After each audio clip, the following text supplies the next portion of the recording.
Hi there. तो आज हम लोग लीड कोड का प्रॉब्लम नंबर 2872 देख रहे हैं, मैक्सिमम नंबर ऑफ के डिविजिबल कंपोनेंट्स। तो इस प्रॉब्लम में हमें एक अनडायरेक्टेड ट्री दिया हुआ है, तो n is equal to number of nodes in that tree, और हमारे पास n-1 एजेस होंगी जो उस ट्री के नोड्स को कनेक्ट कर रही हैं, और ये वैल्यूज दी हुई हैं जो कि हर एक नोड की इंडिविजुअल वैल्यू है, और एक k दिया हुआ है। ठीक है, तो अभी इस प्रॉब्लम को देखते हैं कि what is this problem asking us, and then we will look for the solution approach. तो इस क्वेश्चन में क्या पूछा गया है, अगर हमें कोई भी ट्री दिया होगा तो हमें इस ट्री को कुछ कंपोनेंट्स में डिवाइड करना है, और हमें मेक श्योर करना है कि हम जिस कंपोनेंट्स में इस ट्री को डिवाइड कर रहे हैं उस कंपोनेंट में जो भी नोड्स आ रहे हैं उनकी जो वैल्यूज का सम है that should be divisible by K. ठीक है, ये वाला एग्जांपल देखें तो ये इनपुट दिया हुआ है, और अगर हम इसको ऐसे कंपोनेंट में डिवाइड करते हैं, मतलब 1 3 को अलग कर देते हैं और 2 4 और 0 नोड को अलग कर देते हैं, तो यहाँ पे अगर हम नोटिस करें तो 1 और 3 जो आ रहा है नोड हमारा, ये वाला 8 और 4 है, तो 8 प्लस 4 की वैल्यू जो आ रही है वो 12 आ रही है, and this 12 is divisible by 6।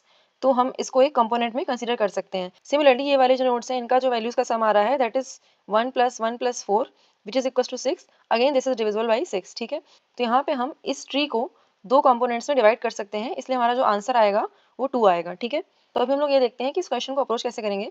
तो यहाँ पे हमें इनपुट में एक ट्री दिया हुआ है। ट्री का मतलब n नोड्स होंगे हमारे पास और n-1 एजेस होंगी। ठीक है, हमारे ट्री में किसी भी नोड के मोर देन 2 चिल्ड्रन हो सकते हैं। ठीक है, so this doesn't have to be a binary tree. तो हमारे इनपुट में इस ट्री के लिए n नंबर ऑफ नोड्स दिए हुए हैं और n-1 एजेस दी होंगी।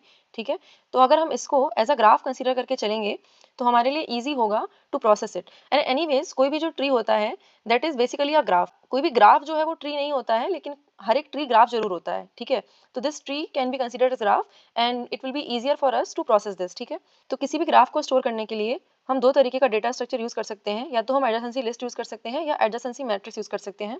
तो यहाँ पे हमारे पास जो ट्री दिया होगा इसमें हमारी n-1 एजेस हैं which is very very less, इसलिए हम एडजेसेंसी लिस्ट यूज करेंगे and it will be easier for us to process our tree. ठीक है, अभी हमसे आउटपुट में पूछा गया है maximum number of components in a valid split.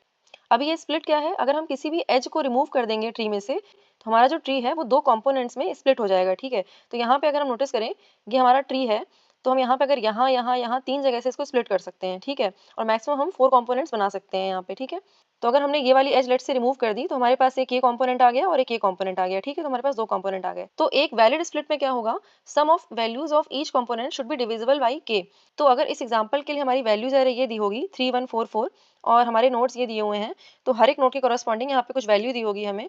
तो हम अगर इसको सम करें तो ये वाले कंपोनेंट की जो वैल्यू आ रही है वो हमारी 3 आ रही है, और ये वाले कंपोनेंट का जो वैल्यू का सम आ रहा है that is going to be 9। और अगर हमारे के की वैल्यू यहाँ पे 3 है तो these two are valid components as well. ठीक है, तो हम लोग डिवाइड तो कैसे भी कर सकते हैं, लेकिन हमें ऐसे डिवाइड करना है कि जो सम है ना वो डिविजिबल बाई के बना रहे। ठीक है, तो हमारे क्वेश्चंस में यहाँ पे कुछ कंस्ट्रेंट्स दिए हुए हैं which is going to be helpful to solve our problem. तो हमें ये दिया हुआ है जो भी हमारी सम ऑफ वैल्यूज है एरे में that is going to be divisible by K. तो एटलीस्ट हमारे पास एक कंपोनेंट तो बनेगा ही बनेगा which is the input tree itself. ठीक है, तो अभी दूसरी चीज देखते हैं, हमारे किसी भी नोड की वैल्यू जो है that can go up to 10 to the power 9। ठीक है, तो अगर हम किसी भी कंपोनेंट के लिए इन वैल्यूज को सम कर रहे होंगे दिस कैन डेफिनेटली ओवरफ्लो। तो हम लोग सम करते समय सम मॉड के करते हुए चलेंगे ताकि हमारे लिए इजी रहे अपने सम को आगे पास ऑन करना और उसको एक्सेस करना। ठीक है, ये ओवरफ्लो ना हो इसके लिए हम सम मॉड के करके चलेंगे। ठीक है, अभी आगे देखते हैं सॉल्यूशन अप्रोच देखते हैं।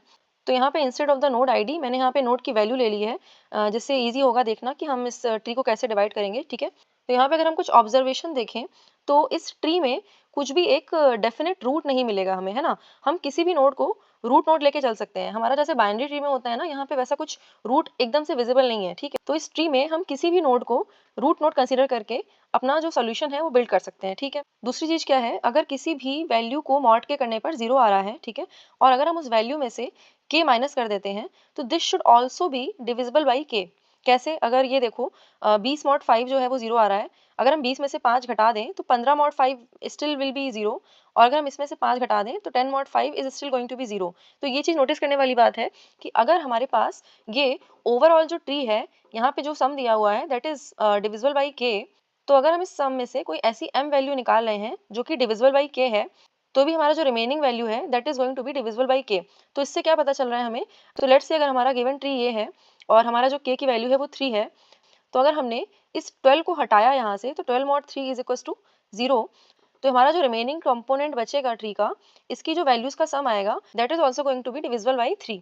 ठीक है, तो this is sum observation that we can make. तो अगर हम किसी ऐसे कंपोनेंट को रिमूव करते हैं जो कि के से डिविजिबल है, तो हमारा जो रिमेनिंग कंपोनेंट है that will also be divisible by k, ठीक है। तो हमें इस ट्री में क्या करना है, we want to cut as many components as possible जिनके जो नोड्स का सम आ रहा है that is divisible by k, ठीक है। तो हमें ज़्यादा से ज़्यादा नोड्स कट करने हैं बेसिकली, और मेक श्योर करना है कि जो उन नोड्स को हम कट कर रहे हैं वो हमारे k से डिविजिबल हो, ठीक है। तो ये हमारी एक बेसिक अप्रोच है, इससे हमारा जो आंसर है वो मैक्सिमाइज होगा, ठीक है। तो यहाँ पे हम किसी भी नोड से स्टार्ट कर सकते हैं और डीएफएस अप्लाई कर सकते हैं उसके नेबर्स में, और ये पता कर सकते हैं कि सारे नोड्स का जो सम है वो कितना आ रहा है ना। और अगर ये जो सम है if it is divisible by के, दैट मीन्स हमारे पास एक कंपोनेंट है, इसलिए कंपोनेंट का जो काउंट है वो बढ़ा दो, ठीक है। इतना हम कर सकते हैं। और डीएफएस करने से क्या होगा, ये जो सेम प्रोसेस हमने रूट नोड के लिए करी है कि हम सारे नोड के लिए ही कर रहे होंगे, है ना। और जब हम ये सारे नोड्स के लिए कर रहे होंगे तो हम कहीं ना कहीं उन नोड्स के लिए भी ये देख रहे होंगे कि सम मॉड के जो आ रहा है इज इट इक्वल्स टू 0, तो हम अपने कंपोनेंट का काउंट बढ़ा देंगे, ठीक है। तो लेट्स से अगर हमने रूट नोड ये ले लिया है और हम क्या करेंगे, इसके सारे नेबर्स ट्रेवर्स करेंगे with the help of DFS, और हम डीएफएस से क्या डिमांड कर रहे हैं कि पूरे ट्री का सम लेकर के आओ, ठीक है। तो अगर हम इस नोड पे हैं तो हम इसके सारे नेबर्स को ट्रेवर्स करेंगे, फिर इसकी हेल्प से इसके नेबर्स को, इसकी हेल्प से इसके नेबर्स को, सबको ट्रेवर्स करके जो ओवरऑल सम है वो हम डिमांड कर रहे हैं। और ये चीज़ हम सारे नोड्स के लिए कर रहे हैं, इसलिए हम सारे नोड्स पे ये चेक कर रहे होंगे कि वहाँ पे अगर सम जो है डिविजिबल बाई के आ रहा है तो हम इस पर्टिकुलर ब्रांच को अलग कर सकते हैं और अपना कंपोनेंट का जो काउंट है वो बढ़ा सकते हैं। अभी यहाँ पे अगर हम देखें इस नोड पे, लेट्स से हमने डीएफएस अप्लाई किया, लेट्स से हम इस वाले नोड पे गए पहले, ठीक है। ये हमारा पहला नेबर है लेट्स से। तो हमने यहाँ पे देखा कि जो सम आ रहा है इस वाले नेबर के लिए that is going to be 12, है ना। And this 12 is divisible by K, ठीक है। तो हम इस नोड की वजह से जो भी एक कंपोनेंट बन रहा होगा उसको हम सेपरेट कर सकते हैं यहाँ से, और अपना कंपोनेंट का जो काउंट है उसको बढ़ा के 1 कर सकते हैं, ठीक है। तो यहाँ पे हमने एक ब्रेक कर दिया, और कंपोनेंट का काउंट बढ़ाने के बाद this node will also return, इस यहाँ पे जितना भी सम आया है वो हमको रिटर्न कर दो, ठीक है। तो इस नोड के पास ओवरऑल सम आ जाएगा यहाँ पे, ठीक है। तो लेट्स से अगर हम इस वाले नेबर पे आते हैं तो इस वाले नेबर पे अगेन हमारे पास बहुत सारे नेबर्स हैं, तो हम फिर से डीएफएस लगाएंगे सारे नेबर्स के लिए। तो यहाँ पे जो 4 है हमारा, ये हमारा सम 4 रिटर्न करेगा, ये जो 1 है हमारा सम 1 रिटर्न करेगा, और ये जो 9 है हमारा अगेन यहाँ पे डीएफएस कॉल होगा, तो this will return 1 and this will return 2, ठीक है। और इस 9 की वजह से यहाँ पे 1 + 2 + 9 = 12, 12 रिटर्न हो जाएगा टोटल यहाँ पे, ठीक है। और यहाँ पे हम ये भी देख रहे हैं इस पर्टिकुलर नोड पे जो हमारा सम आ रहा है 12, इट इज डिविजिबल बाई 3, है ना। तो इसकी वजह से हम अपना कंपोनेंट का जो काउंट है फिर से बढ़ा सकते हैं, हम यहाँ से फिर से ब्रेक कर सकते हैं, इस कंपोनेंट को अलग कर सकते हैं, है ना। तो यहाँ पे अगर इस वाले नोड के नोटिस करें तो एक यहाँ पे 4 आ रहा है, एक यहाँ पे 1 आ रहा है, एक यहाँ पे 12 आ रहा है।